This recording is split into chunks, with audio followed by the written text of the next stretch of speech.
चाहे लोग कितने ही आरोप लगाएं, कितने ही भारत की निंदा करें, कोई नहीं है दुनिया में जो कह सकता है कि आज भारत जितना मजबूत है हर प्रकार से, वैसे कभी भी वो नहीं रहा है। भारत कोई 5 साल, 10 साल, 100 साल जीने का देश नहीं है।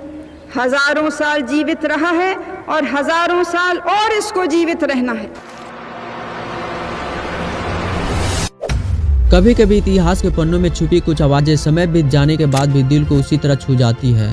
आज हम बात करेंगे उस महिला की जिसे दुनिया आयरन लेडी ऑफ इंडिया के नाम से जानती है, लेकिन उनके अंदर एक माँ थी, एक बेटी थी, एक इंसान था जिसके दिल में देश के लिए एक ऐसी आग थी जिसके सामने हर दर्द, हर संघर्ष छोटा पड़ जाता था। आज के इस वीडियो में आपको सुनने को मिलेंगे इंदिरा गांधी के अनसुनी किस्से, ऐसी बात जो शायद आपने कभी ना सुनी हो, और साथ ही हम आपको लेके चलेंगे 60 साल पहले, जब इंदिरा गांधी ने एक ऐसा भाषण दिया था जिसे सुनकर आज भी लाखों लोगों की आंखें भर आती है।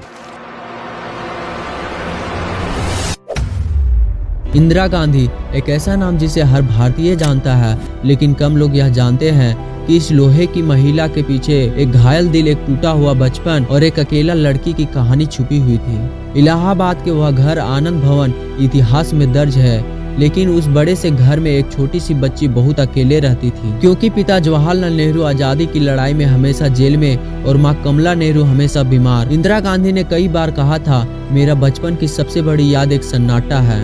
एक दिन उन्होंने अपनी माँ से कहा था, माँ मैं बड़ी होकर भारत माता की सेवा करूंगी। इस एक वाक्य ने उनकी पूरी जिंदगी की दिशा तय कर दी थी। यह किस्सा बहुत कम लोग जानते हैं कि 11-12 साल की उम्र में इंदिरा गांधी ने बच्चों की एक गुप्त टीम बनाई थी जिसका नाम रखा गया वानर सेना। इनका काम था क्रांतिकारियों को संदेश पहुंचाना, अंग्रेजों की पुलिस पर नजर रखना, झंडे पर्चे बांटना, भीड़ में गुप्त संकेत देना। एक दिन अंग्रेज अधिकारी ने उन्हें पकड़ लिया और पूछा, तुम क्या करती हो? इंदिरा गांधी मुस्कुराई और बोली, मैं तो बस बच्चों के खेल खेलती हूँ। लेकिन वही खेल देश की आजादी की लड़ाई में महत्वपूर्ण भूमिका निभा रहा था। उनकी मां कमला नेहरू जब स्विट्जरलैंड में बीमारी से जूझ रही थी, इंदिरा गांधी वहीं उनकी सेवा कर रही थी। एक रात डॉक्टर ने कहा, अब कुछ ही दिन बाकी है। इंदिरा गांधी अकेले कमरे से बाहर निकली, ठंड में खड़ी रही, आकाश की तरफ देखा और धीरे से बोली, माँ आप चिंता मत करो, मैं मजबूत बनूंगी।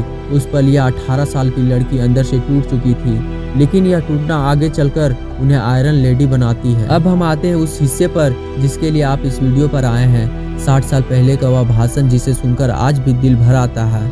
यह भाषण 1960 के दशक में हुआ था। उस समय वह कांग्रेस की अध्यक्ष थी और इस भाषण ने भारत के करोड़ों लोगों को भावुक कर दिया था। चाहे लोग कितने ही आरोप लगाएं, कितने ही भारत की निंदा करें, कोई नहीं है दुनिया में जो कह सकता है कि आज भारत जितना मजबूत है हर प्रकार से, वैसे कभी भी वो नहीं रहा है।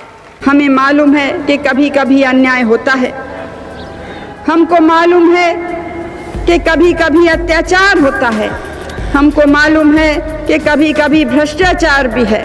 वो गरीबों को सुरक्षित रख सकती है, अल्पसंख्यक के लोगों को बचा सकती है। क्या वो सरकार इस देश का सारी दुनिया में सिर ऊंचा कर सकती है? लेकिन इनसे लड़ने का क्या तरीका है? क्या कमजोर सरकार इनसे लड़ सकती है? क्या वो सरकार जिस पे स्वयं हर समय हमला हो रहा है?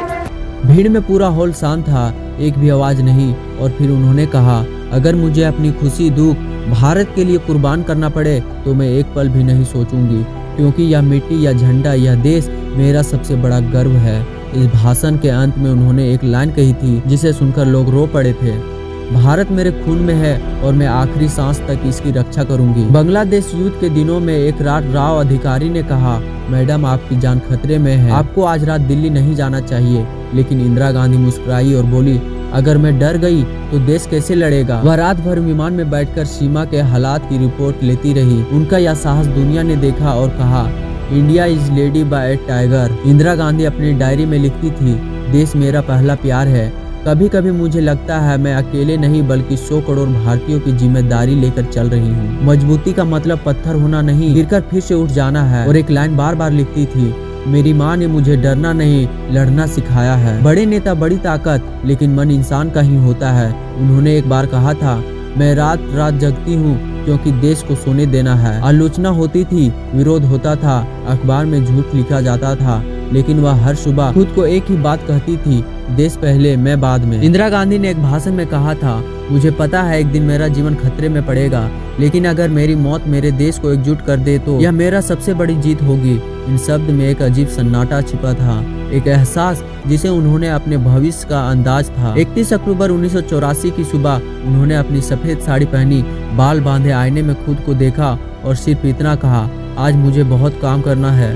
किसे पता था यह उनकी आखिरी सुबह है। वह चलते हुए अपने स्टाफ से बोली, आज मैं बहुत खुश हूँ, और कुछ ही मिनट बाद वह इतिहास बन गई। बांग्लादेश का निर्माण, हरित क्रांति, बैंक राष्ट्रीयकरण, अंतरिक्ष कार्यक्रम, महिला शक्तिकरण, सब में उनका योगदान इतिहास में दर्ज है। लेकिन उससे भी बड़ी विरासत है उनकी हिम्मत, उनकी ईमानदारी, उनका देश प्रेम और उनका अडिग साहस। कभी कभी इतिहास सिर्फ बताया नहीं जाता, महसूस किया जाता है। इंदिरा गांधी की कहानी ऐसी ही है, एक लड़की से लोहे महिला बनने का सफर, त्याग, साहस और देशभक्ति का सफर।